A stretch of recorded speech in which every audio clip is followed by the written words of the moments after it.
Hi, I'm Kim, and this is part 2 to the video series I'm doing where I'm finishing my fantasy Reddit bingo board.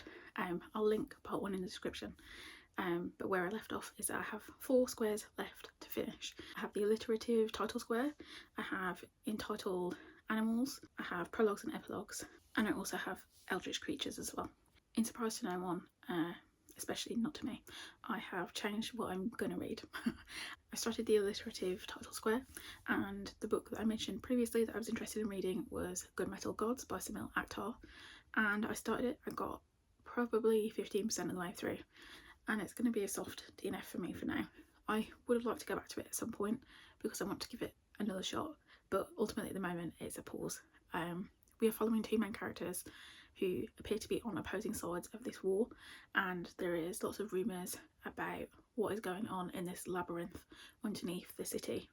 We have a kind of conqueror character who has travelled the world and slayed loads of people, and then we also have this other character who is seen as a old hero who is one of the few people who has managed to kill a mage, and so he has been called back in, even though it's been a long time since he has actually fought for his country. It was a bit slow and a little bit confusing as well, but like I said, I want to go back to it because I do want to give it another shot, so it's a soft DNF for now. In the meantime, I was thinking about what else I could pick up, and I had a few things that I kind of floated around. Buffalo Hunter Hunter comes out in a couple of weeks, and I have that on pre-order, and I thought I could pick that one up, but it is a couple of weeks away, and so I was kind of like, what can I read now that will mean that I'm ahead of where I need to be, to make sure that I'm not cramming everything into the last 2 weeks of the month. And so I picked up one of my other anticipated releases for this year. So I picked up But Not Too Bold by Hache Pueyo. Apologies for the pronunciation, I did Google it, but we'll see. Which is a story that is set in this house where there is this ancient eldritch spider human woman lady, and the people in the house work as servants to her, and there are the servants and the maids, and then there's also the brides as well. And this spider lady, whose name is Anatema, she has a habit of eating her brides, and so we follow our main character Dahlia, who becomes the keeper of the keys after the last keeper of the keys has died, and that essentially means that she is the main maid to Anatema, and we find out that someone had stolen something as well from Anatema, which is why the old keeper of the keys was eaten. And so it's up to Dahlia to figure out what has gone on, and things start to change between her and also the giant spider lady. I really liked it. I gave it 5 stars. It's a novella, it's really short. I think I do wish it was longer. I will say that about all novellas, I think. And I think that the writing was good. It was translation as well, so the translation was a really good translation. The author translated it themselves, and I think that ultimately, while there was probably a little bit of the plot that probably could have been a bit tighter, I didn't really mind.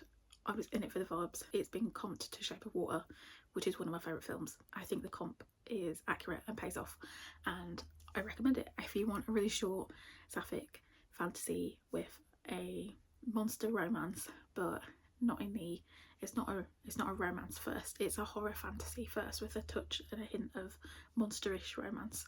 I think it was really great. I really enjoyed it. This is probably a description that's not going to do it justice, but because it's so short, I think you really just need to dive in and read it. I think it's literally 120 pages, so definitely worth picking up if you are thinking about reading it. So I am about 25% of the way through The Last Tale of the Fairy Bride by Roshani Chokshi.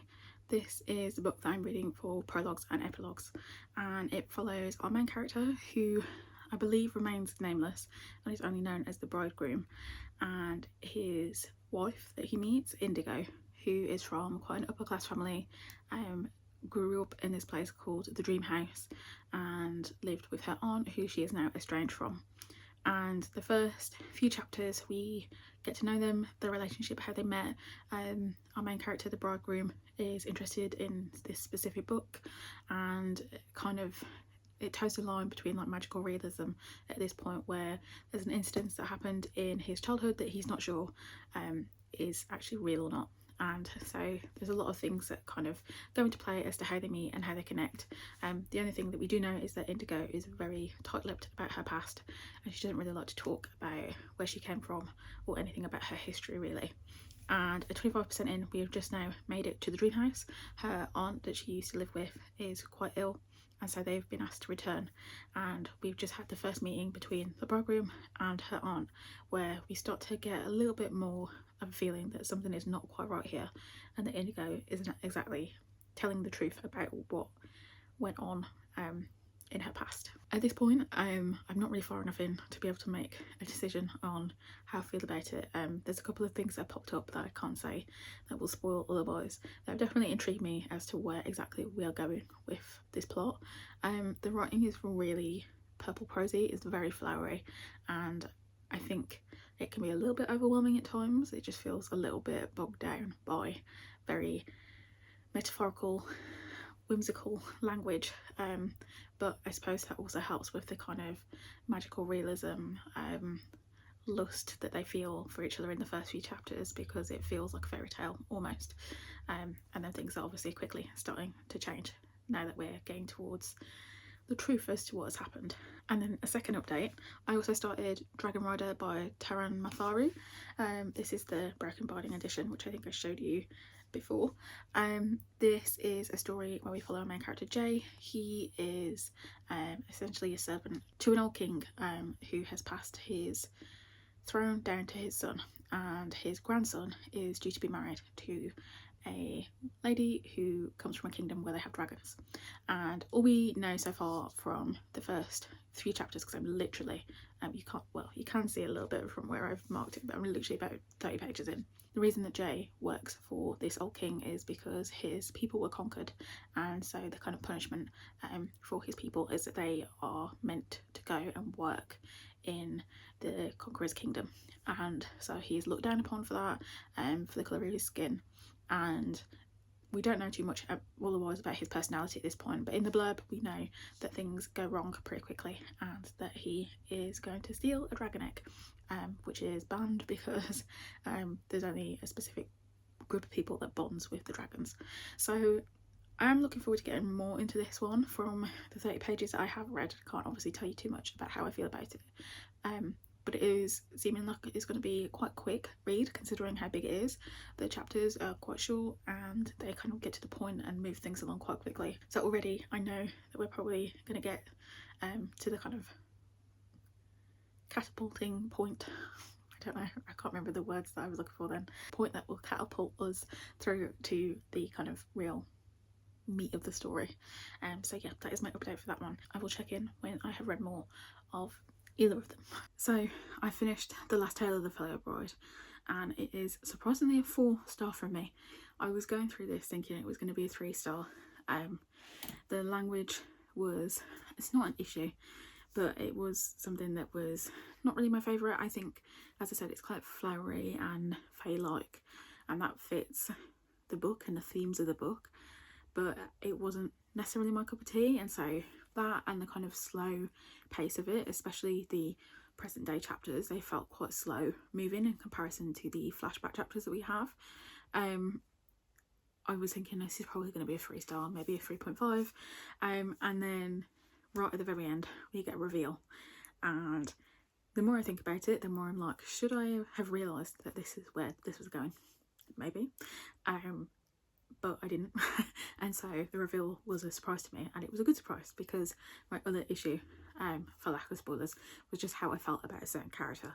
And I was like, you know, despite how you feel about them, that doesn't mean that that can, you know, that's not necessarily going to impact on the rating. It's just that it depends how this rounds up, I think, with that character, and that will kind of maybe formulate how I feel about it. And it ended in what I think makes the most sense, but in retrospect I can see why it ended the way it did, but I didn't see it coming as I was reading the book, and the ending is what made me think, okay, yeah, I like how it ended. I think it paid off through the build-up that we have, because we're introduced to Indigo and this other character, mysterious to her background, that her husband, the bridegroom, is trying to find out more about when they return to the dream house. And we have those flashback chapters to when Indigo was younger and what she was like as a teenager.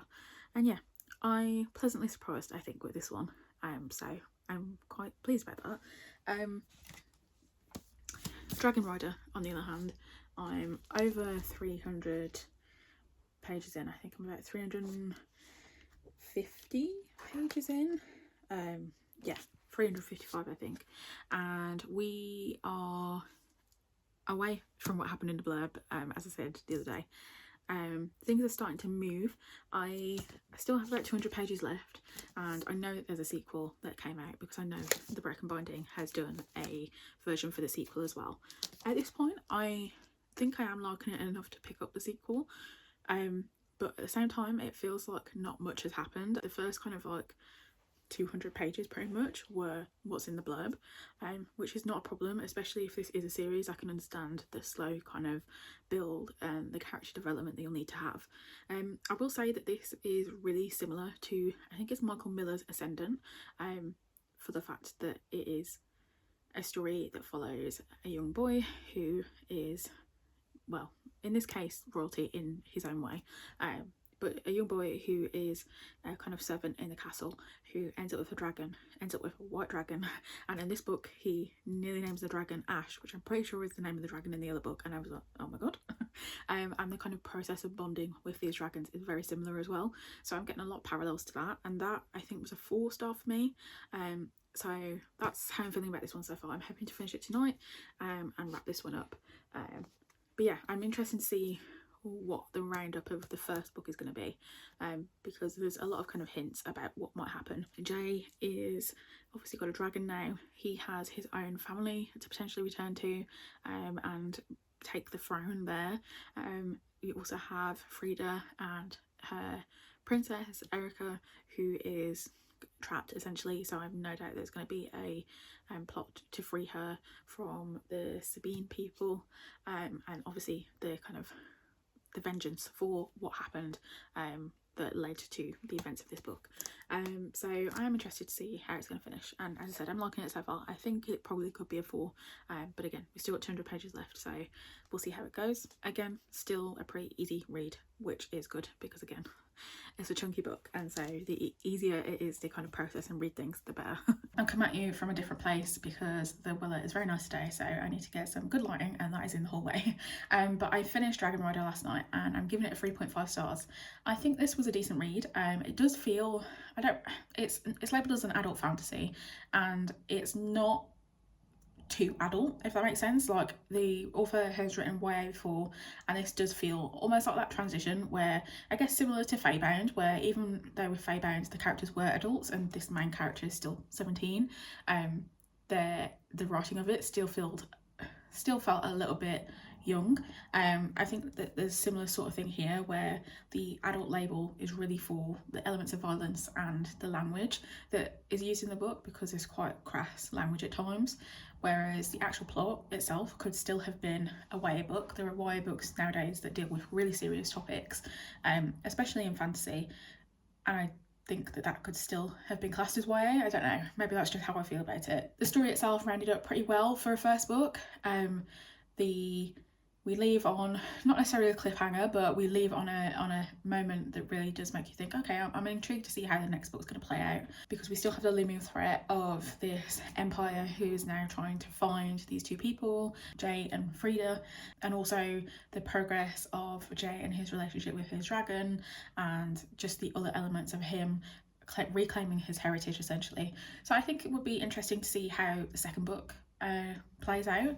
I don't think I'll buy it. I think I'll get it from the library or on my Kindle if I am looking to read it. But yeah, it was a decent read, and I'm glad that I did read it, and I finally got it off my ever growing to be read pile on my shelf. I am left with one more book to go for bingo, which is Hammers on Bone by Cassandra Khor, and I'm hoping to start that later today, and so I'll check back in with you when I have finished that one. So I finished Hammers on Bone by Cassandra Khor, and I'm giving it 3.5, I think. It was a novella that follows our main character, John Persons, who is a PI in, I'm not too sure what kind of setting it actually is. It's a modern-ish London. They didn't really mention much about technology, but the way that the main character talks feels very reminiscent of like noir fiction, which is something I'm a fan of. It's one of those things where I actually haven't engaged with a lot of it, but it's something that I do enjoy when I come across it. It reminded me of the podcast, the Penumbra podcast. Penumbra podcast. I should have researched that before I started filming this. I don't remember what it's called.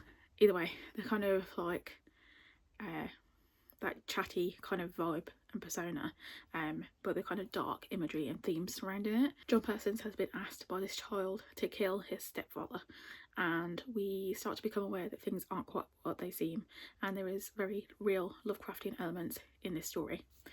It's only about 110 pages, so I finished it really quickly. It does also have a sequel, which I'm thinking about picking up because that's, again, only about 70 pages. I thought the plot was fairly well contained for what it was. I think my issue when it comes to novellas a lot of the time is that there's too much going on and we don't really necessarily get it all wrapped up, or there wasn't enough given about the world for us to really feel involved in it because it's so short.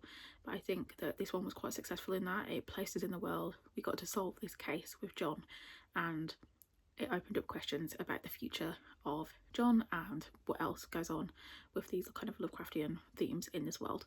So it was 3.5. It was, I think, one of Cassandra Clare's first published novels, and so I definitely think the writing is better in their later books, specifically The Dead Takes the A Train, which is one of my favourite books of last year. So I definitely recommend reading it, but if you're looking for something that's short and you're interested in cosmic horror, I definitely recommend picking it up. And with that, I am done with my bingo. I've completed it with 2 weeks. What day are we on? It's the 21st. Less than 2 weeks to go until the end of March, which is the deadline. I will put a little bit here that shows you what my bingo card looks like, and I will put here some of my favourites for the year, because to be honest, off the top of my head, I can't remember them all right now.